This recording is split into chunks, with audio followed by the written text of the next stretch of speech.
I actually have a fun analogy for LLMs that I was just thinking about last night. You might like this. So imagine that kind of like consciousness is something that comes first, and then it generates more and more and more training data for whatever large model you want.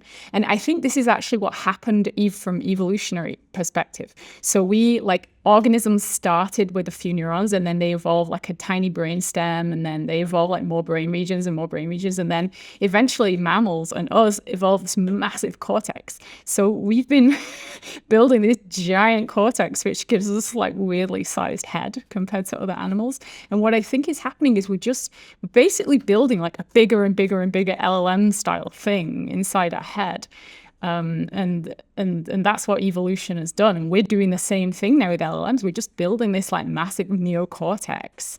But everyone thinks the neocortex is the seat of consciousness. What if it's not? What if it's that like really deep thing that started off in individual cells that's been throwing off training data for millions or billions of years, and it's grown this giant model? I think like that's like more like what's happening.